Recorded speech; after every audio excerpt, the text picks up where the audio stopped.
Hello again. So now we are going to start with the forms of communication. So let me take you through the presentation.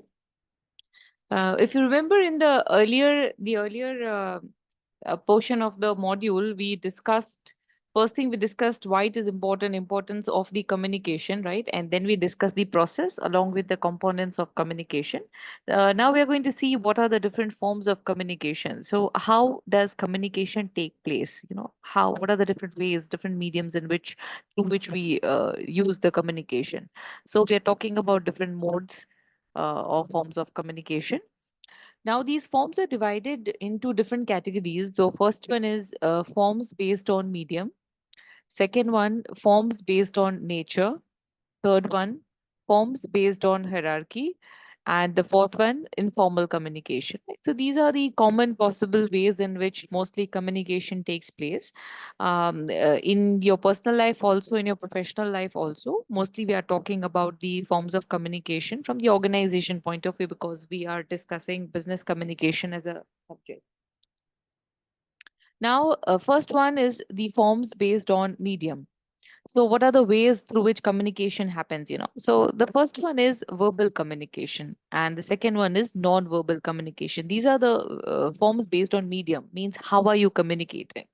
So, one which is very common, is verbal communication because all of us, what I'm doing right now is also verbal communication. In fact, because it is online teaching and all of you are listening to the recorded session, so 100% it is verbal communication because I'm not online, right? Both of us, we are not interacting face to face.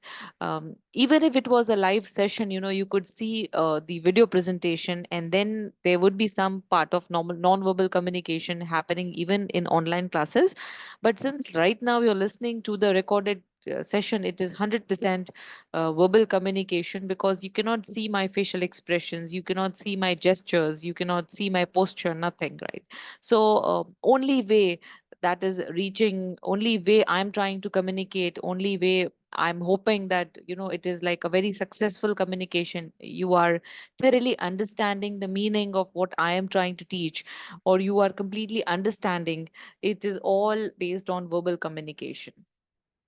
Apart from my tone of the voice, apart from the pitch, so that is actually a part of nonverbal communication, the way I talk. But uh, by verbal communication, I mean the language which I'm using, right? So that is completely verbal communication. So anyway, in the next couple of slides we will be discussing even verbal communication in detail, and the next chapter that we are going to discuss is about non-verbal communication. So I would love to take you through the entire non-verbal part, the way it is done. It is very interesting, so you'll like it.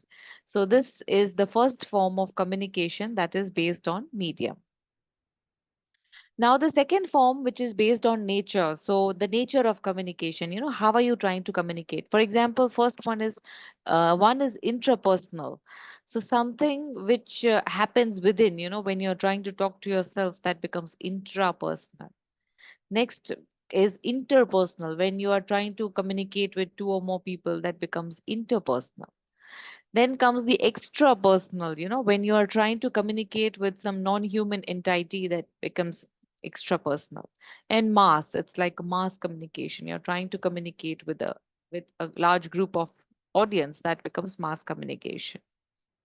That is, these are the forms which is based on nature of communication. How are you communicating? With whom you communicating? The next one is forms based on hierarchy. We call it formal communication. So actually, this is part of also the beginning of your module number 2, but we will be covering it over here. So this is formal communication, which is divided into different part, like as per the hierarchy in the organization, like vertical.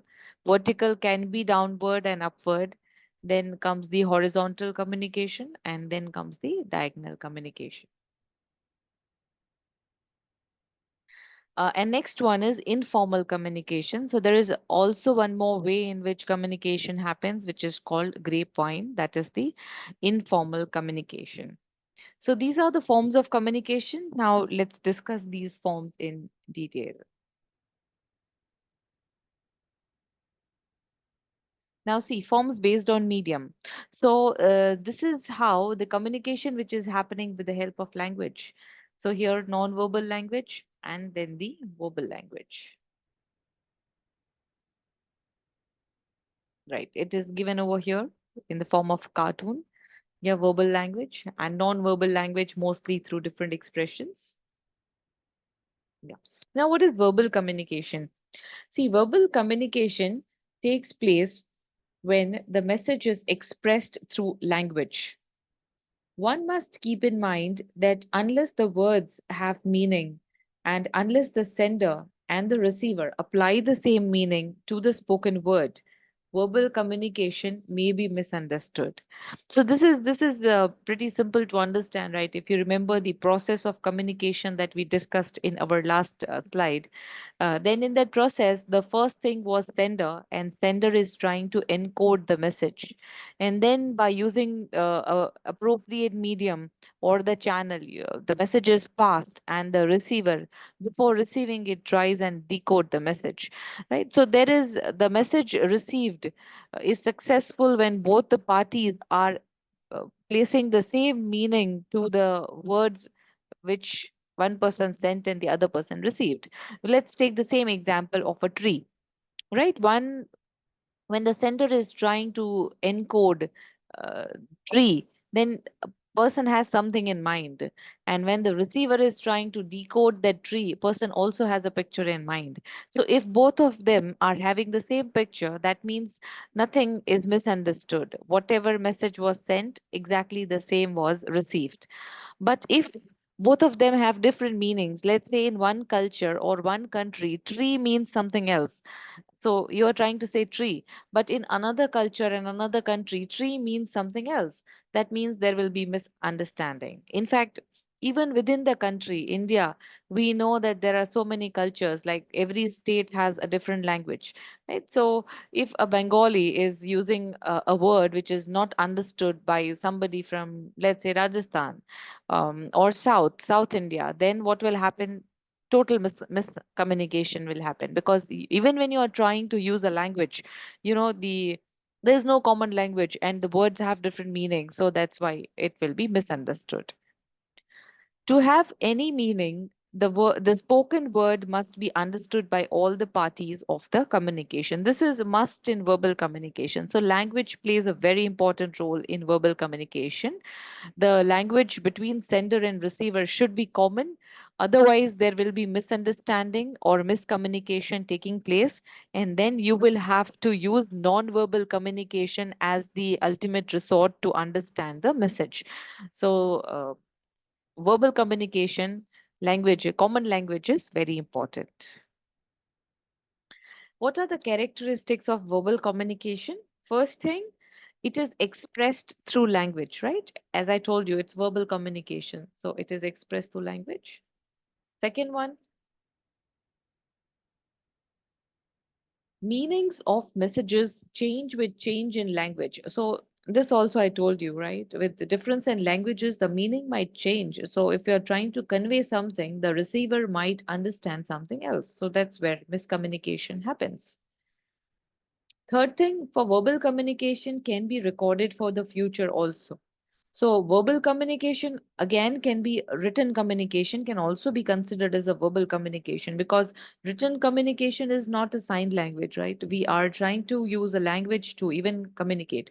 So verbal communication, in fact, nowadays with the help of phone and other technology, it's so easy to record a message. So verbal communication can be recorded for the future. Even written communication can be recorded for the future. Written communication can also provide evidence. So it can act as a evidence also for the future.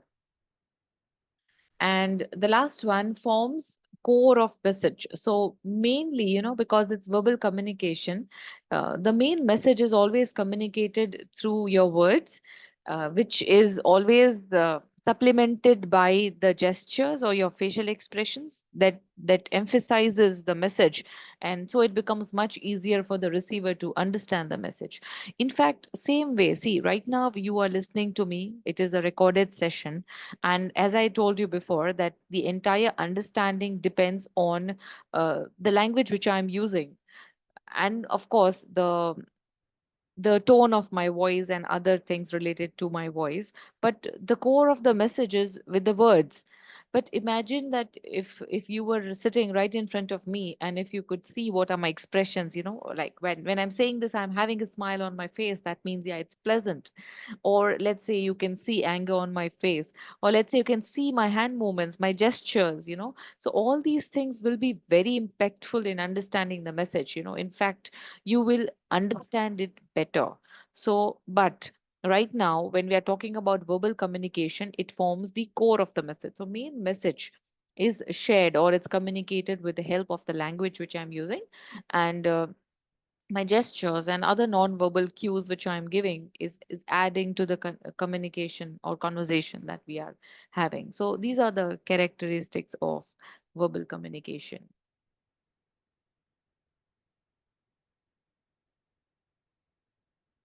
Now, what are the oral and the written forms?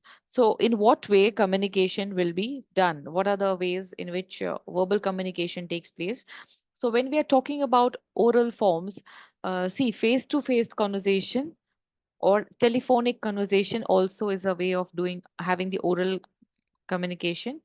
Next to a meeting, so in meetings also is oral way, or oral communication takes place in meetings. Then comes the seminars, then comes the presentations, then comes dictation, then comes the interviews, then comes the conferences. So these are all the forms of communication in which oral communication takes place, verbal communication takes place, right? So this is oral form. Apart from that, when we are talking about the written communication, again verbal communication, but in written form, excuse me, we are talking about memos, we are talking about letters, we are talking about emails, we are talking about notices and circulars. Now, we are talking about newspapers, we are talking about reports, we are talking about proposals, we are talking about brochures, we are talking about manual. So these are all the forms which we can say is oral and written form of communication, that is part of verbal communication.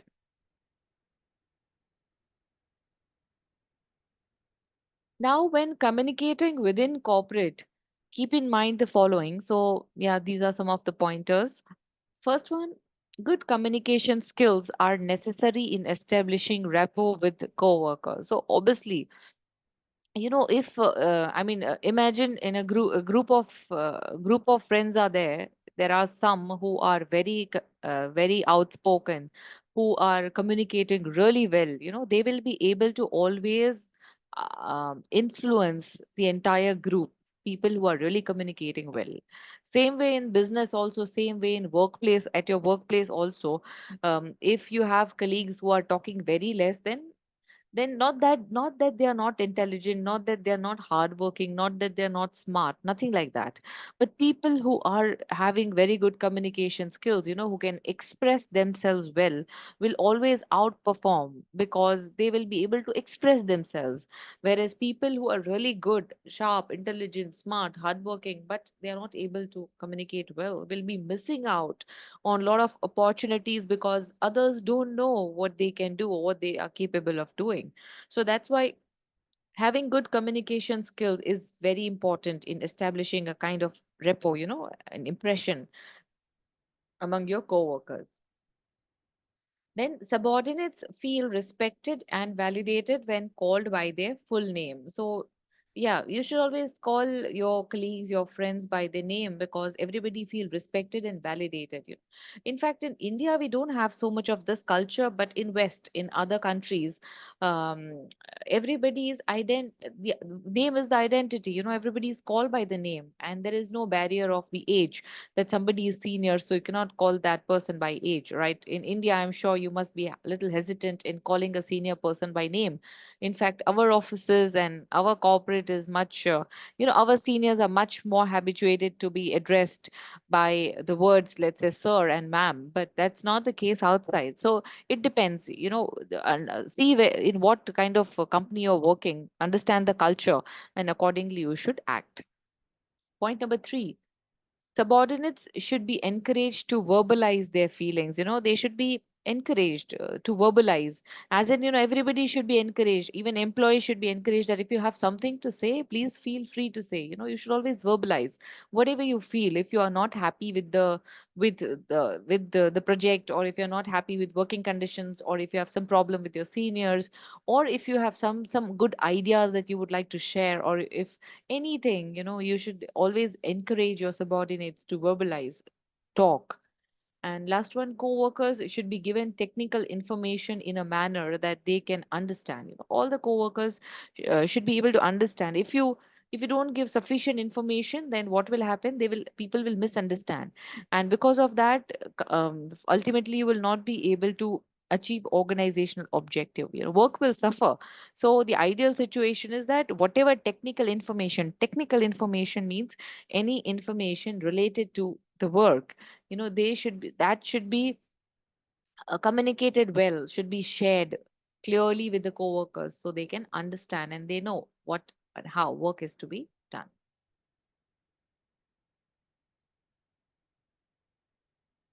Next one, we are talking about the forms based on nature.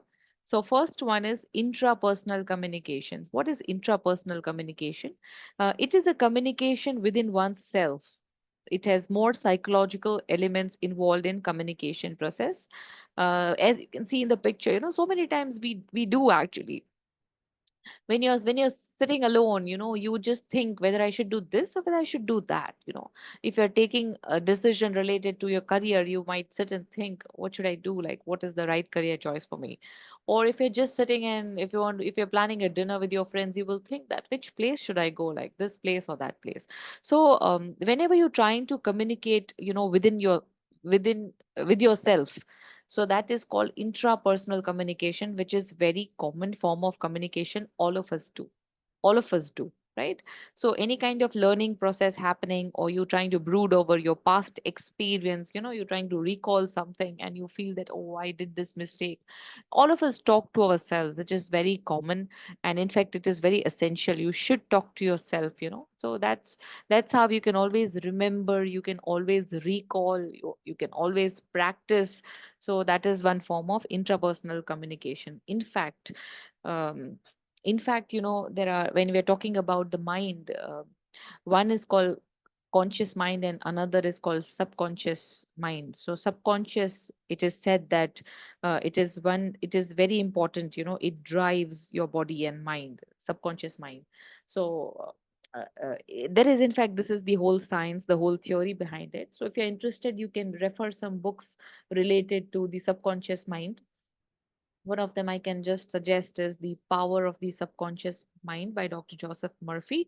Very nice book. If you want to learn that, how to train your subconscious mind and how to fulfill your desires.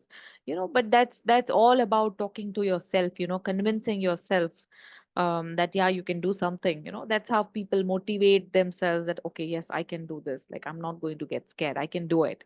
That's how people commit suicide. The feelings get so much out of control that you feel, no, I just can't handle this, right? So there are unfortunate situations also. But in short, I hope you understood that intrapersonal communication is all about talking to yourself. The second one is interpersonal communication. So interpersonal means you're trying to talk to two or more people. So it is a communication between two or more people, and both psychological and social elements are involved in this kind of communication when we're talking about interpersonal communication.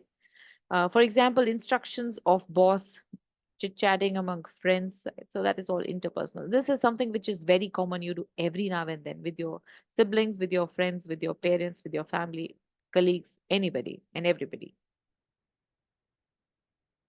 Third one is extrapersonal communication. So, as I told you, it is a communication between human beings and non-human entities. For example, your parent is responding to your greetings, right? You say mittu mittu, and your parent is also responding. Or you try and talk to your dog or your cat, and they are responding. Yeah, yeah. Pets are very smart; they respond. Or if you have a horse, you give some instruction and horse follows. So that is called extrapersonal communication when you're trying to communicate to any non-human entity. And the last one is mass communication. When you're trying to communicate to a larger group of audience, let's say maybe through television, maybe through radio, maybe through your Instagram ads, some reels, the speakers are communicating. So that is called mass communication. So these are all the forms which are based on nature.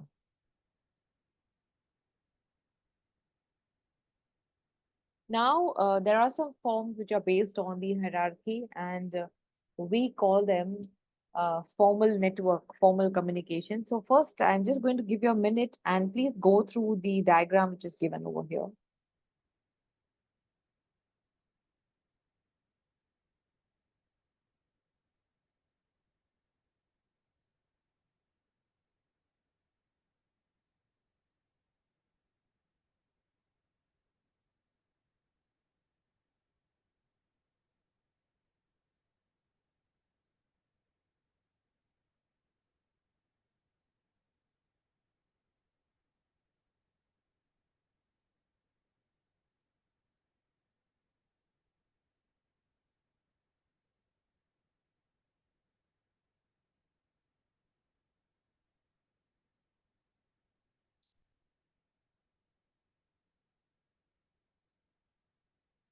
Okay, as you can see over here, um, so let's just see, there's management company one, management company two, and under management company one, there's financial department, production, technical, management company two, same. Under them, there's team leader, team leaders, and then there are employees, employee one, employee two, again, different employees. So, what do we mean by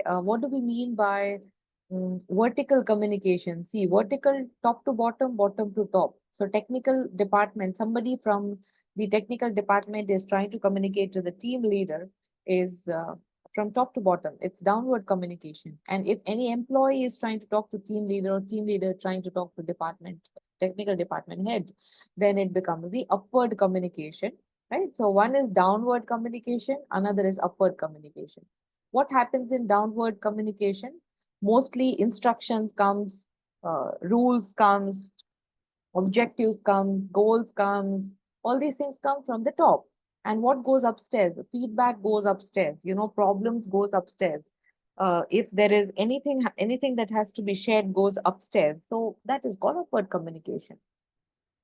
When the communication is taking place at the same level, then it is called horizontal communication, right? For example, technical department from company one is trying to talk to technical department from company two. Or let's say finance manager is talking to HR manager. So same managerial level employees are talking to each other. Then it is called horizontal communication. So people, let's say, are sharing the demands. Somebody is sharing the budget. HR manager is sharing how many employees are there, your HR requirements. So that way, horizontal communication takes. And what is diagonal communication? See, as you can see over here, this is diagonal communication.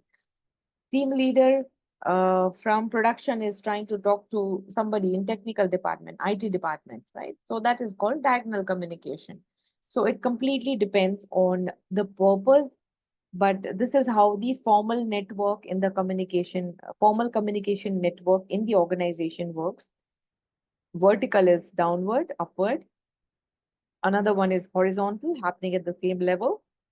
Another one is diagonal communication, cross communication. So this is how formal communication works. And then there is something called informal communication. So what do we mean by informal communication? Very interesting, something which is very common, which happens. So when anyone can tell anyone else anything informally, the result is the rapid flow of information along what is commonly called the grapevine, right? This happens in the organization. They are like rumors. There is no strong foundation, no base. You have no idea where it has come from, but you said कि हाँ मैंने सुना था कि promotion मिलने वाला है next month. Somebody else might say कि हाँ सुना है promotion इतना मिलने वाला है next month. Then that person might share to somebody else, somebody else, somebody else. No, promotion is coming. Then what happens? Because it's completely unofficial, right? You don't know. what channel was used, to find the message. We don't know where it came from, how much authentic it is. We don't know how much credible the message is. No idea. So that is called informal communication. You should try and save yourself from such information, unless and until, when you're working in an organization, unless and until any formal communication is done, through a proper source or proper medium or channel, then should not be considered reliable. You should not count on them.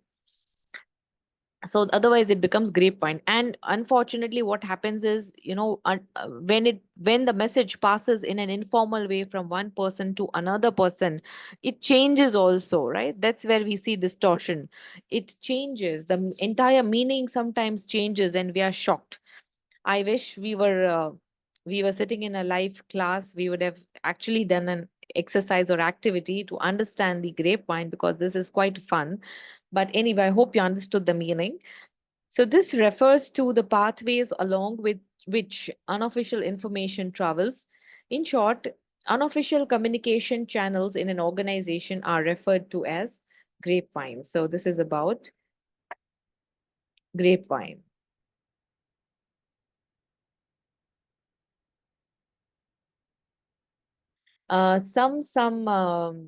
Some features of grapevine. First thing, whenever there is informal communication happening, you should always observe. You should gather the information, like understand where it is coming from. Be very careful. Now, what are the benefits of such communication? First thing, it is less expensive. It is quick, and it is outlet for anxieties and frustrations. People can just take out the frustrations by just sharing the message.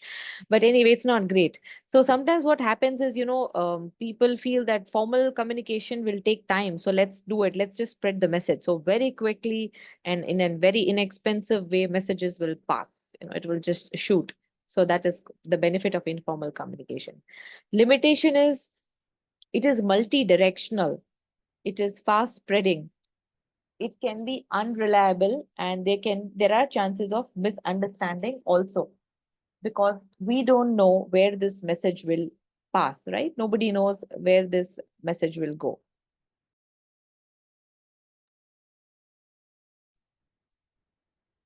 So these are the limitations that we were discussing. It is fast spreading.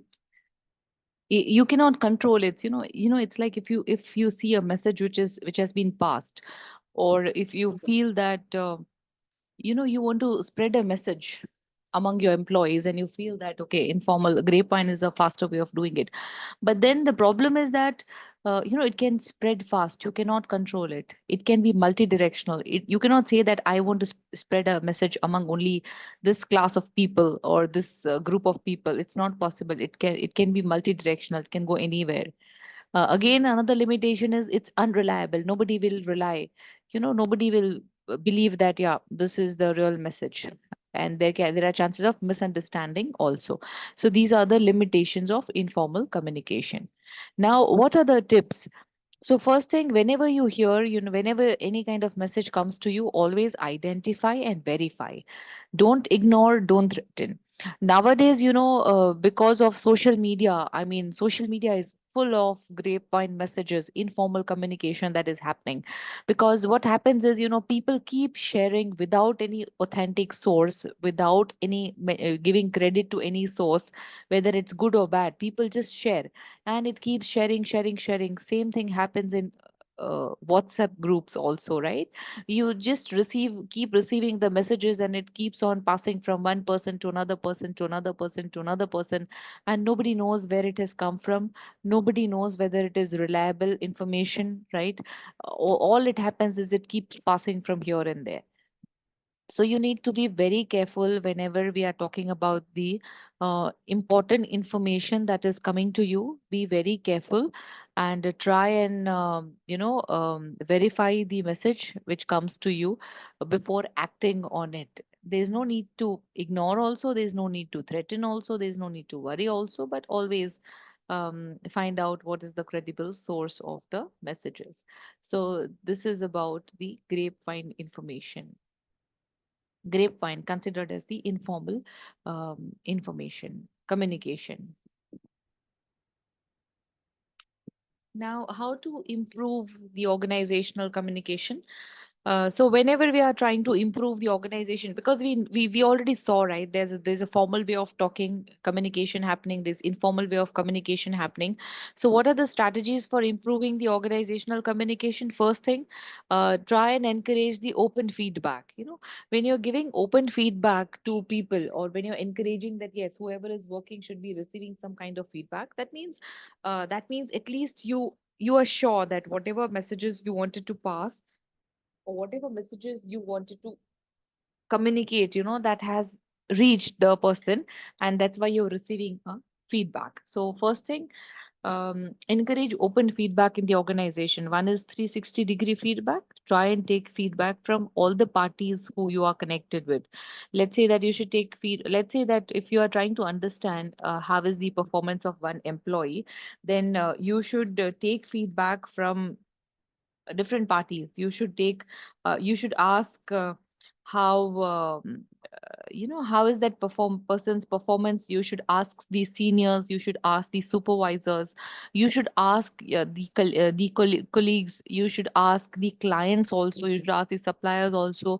That is called 360-degree feedback. You're trying to collect feedback from all the stakeholders who is involved in dealing with that person. There should be suggestion system also, in order to ensure that everybody is comfortable, all the messages are passing on clearly. There should be suggestion system, there should be suggestion box, or any other way of taking the suggestion. Corporate hotlines were there earlier, like you just call on them and then give the feedback. Nowadays portals are there, so softwares are there in which you can just feed the system. If in the system you can just feed the data or your feedback.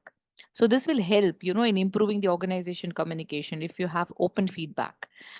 Try and use simple language so there is no confusion at any level. You don't know what is the level of education, what is the level of understanding. So use as much simple language as possible for the purpose of communication. Avoid overload. Try to avoid the overload. Rely on the gatekeepers. Practice queuing. Means there are people who are transferring the message, only those which are important. So you should always rely on that kind of people who are not sharing unnecessary information, but only share what is important. Practice queuing means don't share all the messages at one go. One gives some break, then second important message, third important message. So there are the chances of getting missed, important messages missed, will be less when you practice queuing. Then walk the talk, means whatever you say, you also practice, you also act upon it. So everybody will. It's much easy to learn when you observe, rather than just hear. You tend to forget when you just hear the message, rather than when you observe and when you see, then you can actually remember. And then be a good listener. Try and be a good listener. Very important if you want to become a good speaker and you want to ensure that proper communication is happening. Always keep ears open. Be a good listener. See what people has to say, what informal messages are being passed.